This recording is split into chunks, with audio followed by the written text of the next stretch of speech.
morning. I'm Pam Augustine Jefferson. I'm the co-chair of the Norwalk Early Childhood Council, and I'd like to take this moment to thank all of you who've come out to grace us with your presence this morning for the launch of our 2012-2016 Norwalk Early Childhood Action Plan. We want to thank our parents, community partners, funders, local and state elected officials, and of course our council leaders, Mayor Moshe, who will be here shortly, and Superintendent of Schools, Anthony Dona. Developing this plan was a long and arduous process, but it was also a very rewarding process. Early childhood is so important to education, and it's so true. If we don't start and get it right in the beginning, we've lost many lives. What I like about this plan is you're dealing with the total student. You're dealing with families. It's not just an isolation in education, and you need to be commended for that. Another good thing is this is Norwalk. We've all come together for a very important cause, and that is something that you don't see that often.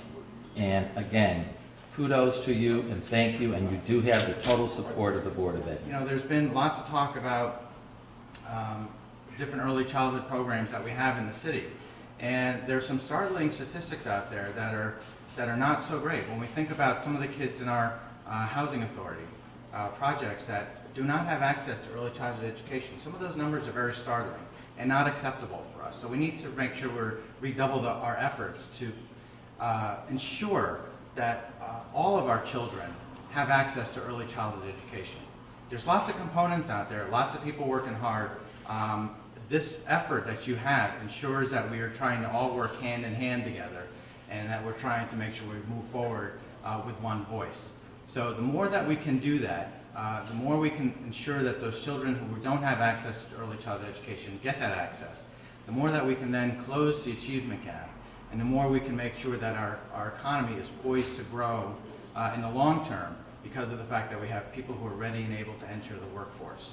So all those kinds of things kind of go together, and a lot of that starts right here with lots of good committed people like you who make sure that we're keeping our eye on the ball. So thank you. All of these strategies are aimed at ensuring that pregnant women and children have medical and dental homes, and thus can access timely, regular prenatal care and well child visits to help prevent physical and oral health or developmental problems, and that children are screened, as I mentioned.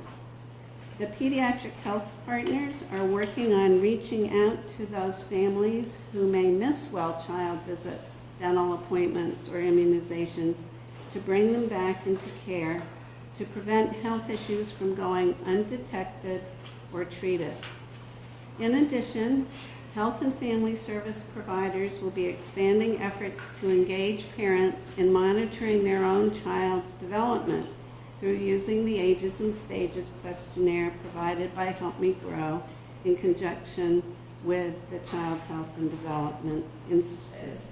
When we look at the continuum of services, just to highlight a few, direct behavioral health services for our young children provided through Child Guidance, Family and Children's Agency, Catholic Charities, community health centers, our home visiting programs, from home visiting programs that focus on our lower risk families that need some parenting support, those programs through Family and Children's Agency, the Nurturing Families program, our Moms program, and through the Family Resource Centers, the Parents as Teachers program. To our more high-risk families with some more significant clinical and mental health needs that are served through Child First. We're thrilled that the Grossman Family Foundation has allowed some real expansion in this community to our home visiting programs, because capacity is always an issue. So with their generous support, we've been able to add another team to our Child First program, another mentor in the Family and Children's Agency Moms program, and expand our Parents as Teachers program as well. I would just like to point out a few things that we're doing in the community with families to help inform them and give them more resources to help their children. We're through the funding through the United Way, which is we have had for quite some time.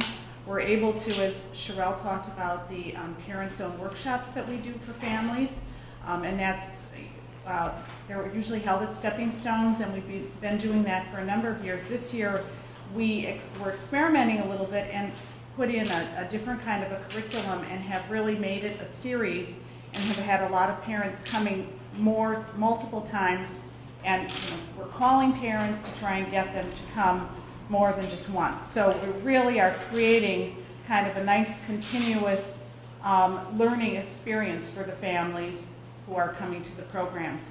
The United Way is also funding the Reach Out and Read program at the Norwalk Community Health Center.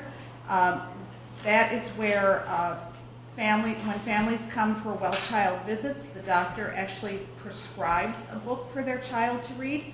And so every child who leaves the Community Health Center takes home a book for their own library.